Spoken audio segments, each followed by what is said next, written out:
In a fishing town on the coast of Japan, a woman in her late 80s soaks her feet in a basin of warm water, lies down on a thin futon, and drifts off in minutes.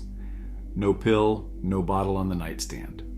The average American the same age is lying in the dark at 3 in the morning, staring at the ceiling, a row of orange prescription bottles glowing beside the bed. But here's what the pills never fixed. While American doctors were writing prescriptions and calling bad sleep a normal part of getting old, families across Japan and Okinawa quietly kept doing small things every night before bed. And they are outliving us by years. So tonight I am walking you through 11 of those habits. Number 7 is a small press behind the ear that your doctor has almost certainly never mentioned. Number 5 might change how you feel about going to bed alone. And number 1, the $1 ritual, costs less than a cup of coffee. This channel keeps digging up the things the East never forgot. So subscribe now, because the nights you have left are too precious to lose to a pill bottle. Number 11. Every morning across Japan, you will see them draped over the balconies, futons, blankets, and pillows hung out in the open sun, sometimes given a few firm taps with a paddle. They call it futon hoshi, and it is so ordinary there that nobody thinks twice about it. The sun does 2 quiet things. It dries out the moisture your body sweats into the bedding every night, and the daylight keeps dust mites from settling in. Now think about the bed most of us sleep in. A thick memory foam mattress that has never once seen sunlight, holding years of warmth, damp, and dust deep inside it. Then we wonder why we wake up stuffy and stiff. Your bed has quietly become the problem. You do not need to throw it out. Just hang your pillows and blankets over a sunny railing for an afternoon and climb into a bed that smells like warm sunlight tonight. It is the cheapest upgrade to your sleep you will ever make. Number 10. Step into an old-style Japanese bedroom, and the first thing you notice is how little is in it. A low futon, a bare tatami floor, soft light from a paper lantern, almost nothing on the walls. In the hours before bed, the whole house goes dim on purpose.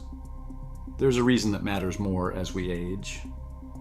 Bright light in the evening tells your brain it is still daytime, and an older brain is already slower to wind down. Most American living rooms do the opposite. Overhead lights blazing, a big television flickering, a phone glowing 6 inches from your face, right up until you turn in. Then you lie down and wonder why your mind will not switch off. Try this instead.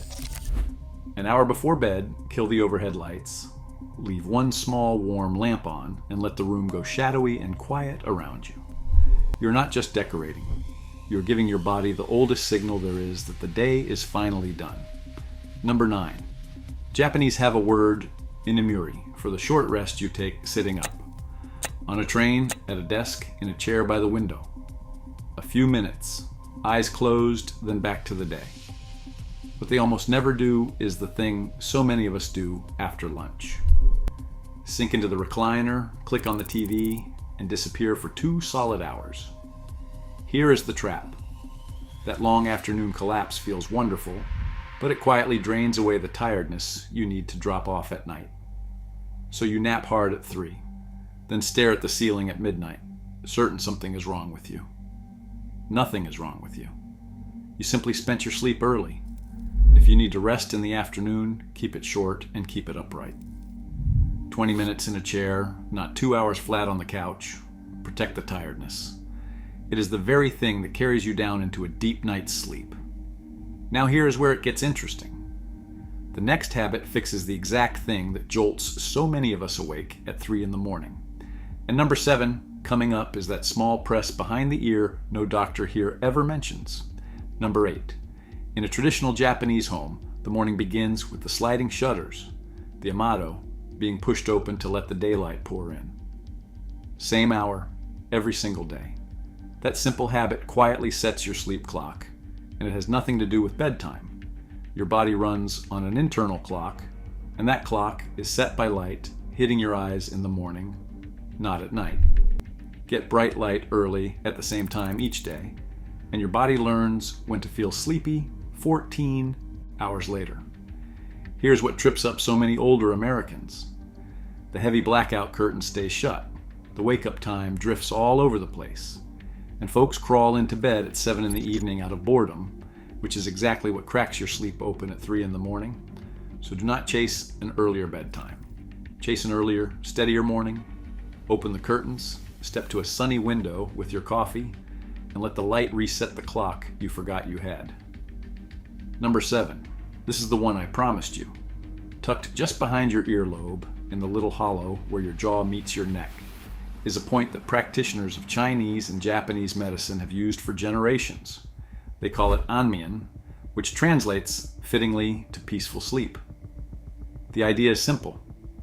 When you cannot shut your mind off, you rest 2 fingers on that soft spot behind the ear and massage it slowly, in small circles, breathing easy, for a minute or 2 on each side.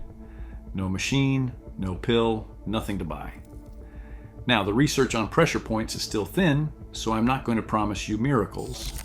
And if you have any neck trouble, keep the pressure gentle and ask your doctor first. But generations of people reached for this instead of a bottle, and it costs you nothing to try tonight. There's something almost tender about it. Lying in the dark, quietly soothing yourself back toward sleep with your own 2 hands. Number 6. In Zen practice, there is a method so old and so plain, it almost sounds too simple to work. It is called susokukan, and it means counting the breath. You lie still, and on each slow exhale, you count. 1, 2, 3, all the way to 10, then back to 1. That is the whole thing. The reason it lasts is the same reason it helps. A wandering mind at midnight grabs onto worries, bills, regrets, the long list of tomorrow. Counting gives that restless mind one small, boring job to hold instead. When you lose your place, and you will, you simply start over at 1, with no frustration. Compare that to the American habit of grabbing the phone, scrolling the news, and flooding your brain with light and worry at the worst possible hour. One feeds the storm, the other quiets it. So tonight, when you wake and cannot drift back, do not reach for the phone. Reach for the count. We are halfway through, and this next one is not about your body at all. It is about something heavier that keeps a lot of us awake, especially those who go to bed in a quiet house, alone. Number 5. There's a Japanese practice called nightstand, shaped last century by a man named Yoshimoto Ishin, and at its heart, it is a simple evening reflection. Before sleep, instead of replaying everything that went wrong, you turn your mind gently to 3 quiet questions. What did I receive today? What did I give? And what small troubles did I cause others? It sounds almost too plain, but sit with it. So many of us lie down and let the mind run straight to the losses. The empty chair at the table, the calls that did not come, the years that went by too fast. Niken turns the lens a few degrees toward what was given and received, even on an ordinary day. The cashier who smiled, the neighbor who waved. For anyone who ends the day alone, that small turn can change the whole weight of the night. You're not lying there counting what is missing. You're closing the day with what was still good in it. Number 4, walk into a Japanese kitchen in the evening, and you will often find a cold pitcher of mujika, roasted barley tea. It is toasty, faintly sweet, and it has no caffeine at all, which is exactly why families have poured it for centuries, right up to last thing at night. For generations, it has been the cup you reach for instead of an alcoholic drink. And that matters because so many older Americans pour a glass of wine or a nightcap to get drowsy, not realizing that alcohol knocks you out, then jolts you awake a few hours later as it wears off. There's a second quiet trick here. The Japanese tend to take their warm cup earlier in the evening, not gulp a big glass of water at the bedroom door, which is half the reason so many of us are up trekking to the bathroom at 3 in the morning. So swap the nightcap for a warm, caffeine-free cup. Finish your drinks an hour or 2 before bed, and give yourself a real chance at staying down until morning. 3 habits left, and this next pair is the part nobody warns you about. It is hiding in your dinner and your pillow. And number 1, the $1 ritual I promised you, is now only minutes away. Number 3. On the island of Okinawa, home to some of the longest living people on Earth, elders murmur a saying before they eat. Hara hachibu. Eat until you are 80% full, then stop. It is a Confucian idea, hundreds of years old, and it shapes the whole evening meal. Smaller portions, eaten earlier, with the body finished digesting long before the head hits the pillow. Now picture the typical American night. A heavy dinner late, seconds, maybe dessert in front of the TV, then straight to bed on a full working stomach. Your body cannot settle into deep sleep while it is busy breaking down a feast, and you wake up groggy wondering why 8 hours did nothing for you. You do not need a diet. You just eat a little less, a little earlier, and stop while you're comfortable instead of stuffed. The Okinawans were not counting calories. They were protecting their sleep and quietly their long lives, one modest dinner at a time. Number 2. Slide your hand under the head of someone sleeping in a traditional Japanese or Korean home, and you might be surprised at what you feel. Not soft foam, but a firm, shifting pillow filled with buckwheat hulls. They call it a sobakawa, and people across East Asia have slept on them for centuries. The hulls do 2 things foam cannot. Air flows between them, so the pillow stays cool against your head all night instead of trapping heat, and they mold to the exact shape of your neck, holding it in line. For an older neck full of aches and stiffness, that steady support can be the difference between waking sore and waking rested. Meanwhile, most of us are wrestling a hot, sagging pillow at 2 in, flipping it over and over, chasing the cool side. A cool head and a supported neck. The right pillow is not a luxury. It is half of a good night's sleep, and it has been hiding in plain sight all along. This is it. The one I would start with tonight if I were you. The $1 ritual that woman on the coast of Japan does without even thinking about it. Number 1. Here's the whole secret, and it costs about $1 in warm water. Across Japan there are foot baths called ashiyu, where people sit and soak just their feet and lower legs in warm water.